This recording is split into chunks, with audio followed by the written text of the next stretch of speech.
Halo guys, ketemu lagi kita di video kali ini. Aku bakal ngejelasin tentang paragraf.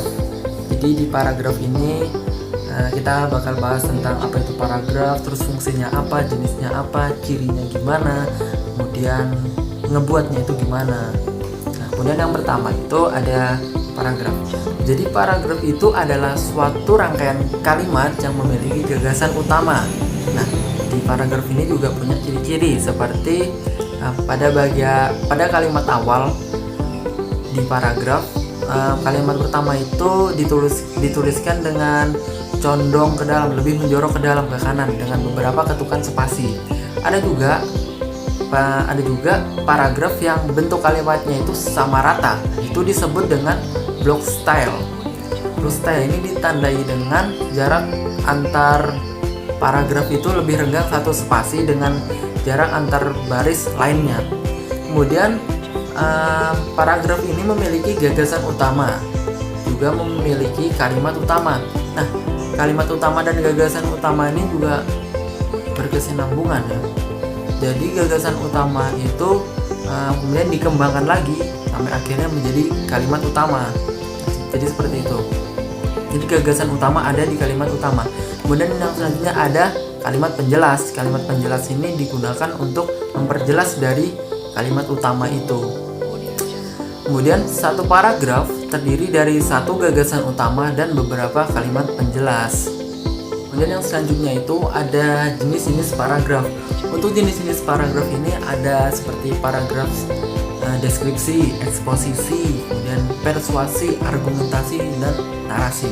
Jadi yang pertama itu ada paragraf deskripsi. Jadi paragraf deskripsi ini adalah paragraf yang menjelaskan atau menginformasikan tentang suatu objek, peristiwa, tempat dengan melibatkan kesan indera sehingga membuat pembaca itu seolah-olah ikut merasakan apa yang terjadi pada tulisan tersebut. Kemudian yang selanjutnya ada paragraf eksposisi. Jadi paragraf ini adalah paragraf yang menjelaskan atau menginformasikan sesuatu untuk menambah wawasan dan ilmu pengetahuan dari pembaca, yang mana paragraf ini bersifat ilmiah ataupun non fiksi yang bersumber dari pengalaman, terus penelitian ataupun pengamatan seseorang. Nah, paragraf ini juga bercirinya itu dia tuh informatif, kemudian dikuatkan dengan fakta, masalahnya itu dibahas secara objektif. Kemudian ada paragraf persuasi. Jadi paragraf persuasi ini adalah paragraf yang isinya itu tentang ajakan. Jadi contohnya itu seperti misalnya ada paragraf ayo hidup sehat. Nah, bisa aja di paragraf itu nanti bakal diisi sama makanan-makanan sehat, terus apa aja olahraga yang harus dilakuin. Nah, jadi seperti ajakan dia yang pasti bermaksud untuk mengajak orang-orang. Kemudian ada paragraf argumentasi. Yang namanya argumentasi pastinya dong paragraf tersebut berisi pendapat seorang penulis tentang suatu hal dan disertai dengan bukti penjelasan, kemudian contoh dan alasan yang kuat dan meyakinkan yang dimaksudkan agar pembaca dapat terpengaruh dengan tulisan sang penulis tersebut. Kemudian yang selanjutnya ada paragraf narasi. Jadi paragraf narasi ini adalah paragraf fiksi ataupun non fiksi yang berisi rekaan, kisah ataupun pengalaman berdasarkan pengembangannya dari waktu ke waktu, sehingga seolah-olah pembaca ini ikut merasakan peristiwa tersebut. Nah, di paragraf ini ada juga nih jenisnya berdasarkan letak kalimat utamanya. Seperti ada deduktif, ialah paragraf yang letak kalimat utamanya itu berada di awal kalimat. Kemudian induktif ini kalimat utamanya di akhir kalimat. Kemudian ada deduktif dan induktif. Ini berarti kalimat utamanya di awal dan di akhir. Ada juga yang tersebar. Jadi tersebar ini kalimat utamanya berada di keseluruhan paragraf. Nah, selanjutnya ada di fungsi paragraf. Paragraf pastinya memiliki fungsi. Seperti yang pertama itu ada paragraf dalam sebuah kalimat dapat menjadi pengantar dari sebuah ide-ide, isi kalimat ataupun kalimat penutup pada tulisan yang dibuat oleh penulis. Kemudian yang kedua, paragraf dapat membantu pembaca untuk memahami ide ataupun topik pada sebuah tulisan. Kemudian yang ketiga, paragraf memudahkan penulis dalam menyusun ide-ide yang akan ditulisnya. Kemudian paragraf ini juga memudahkan penulis untuk mengembangkan ide atau gagasannya dari segala aspek yang berhubungan dengan topik yang akan ditulisnya. Jadi yang selanjutnya itu kita masuk ke syarat pembentukan paragraf. Di syarat pembentukan paragraf ini ada 3 seperti kesatuan, kepaduan, dan kejelasan.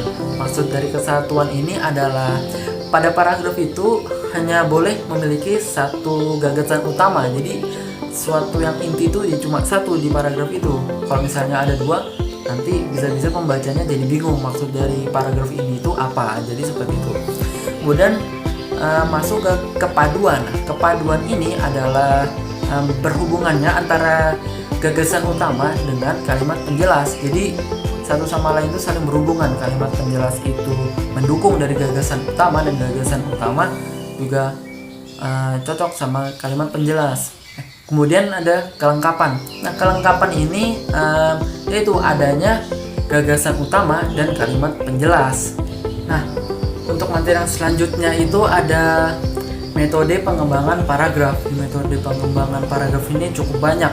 Yang pertama itu ada metode klimaks dan anti klimaks. Nah, untuk metode klimaks ini dia paragraf itu disusun dari gagasan yang biasa-biasa aja, kemudian ditambah lagi sama gagasan yang agak naik lagi faktornya gitu, tingkatannya, kemudian naikkan lagi sampai akhirnya diberikanlah kalimat puncaknya ya, atau klimaksnya. Nah, untuk anti klimaks ini ya kebalikannya.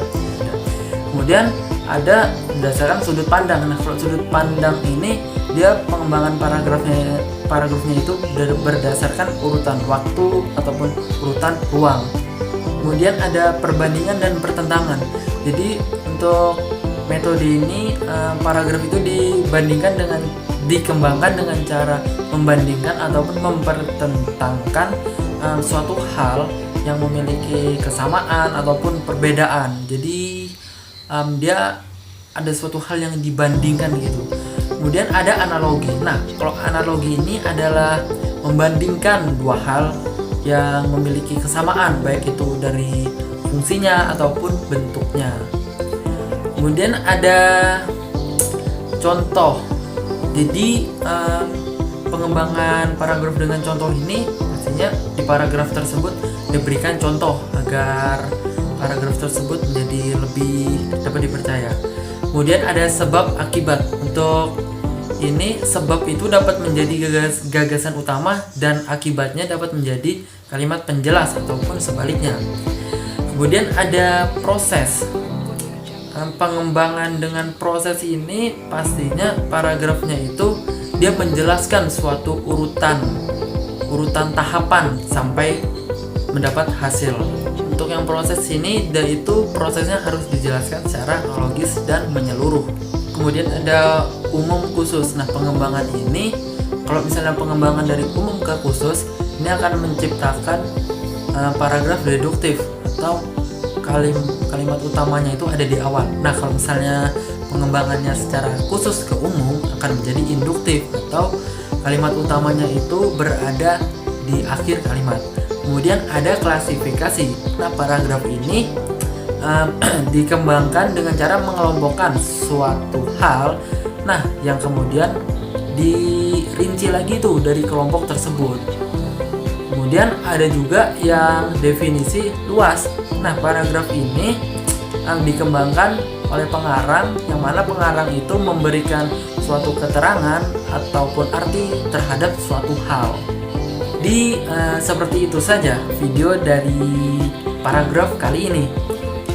Tetap nantikan video-video selanjutnya karena di next video bakal ada materi KTI, karya tulis ilmiah. Bye bye guys.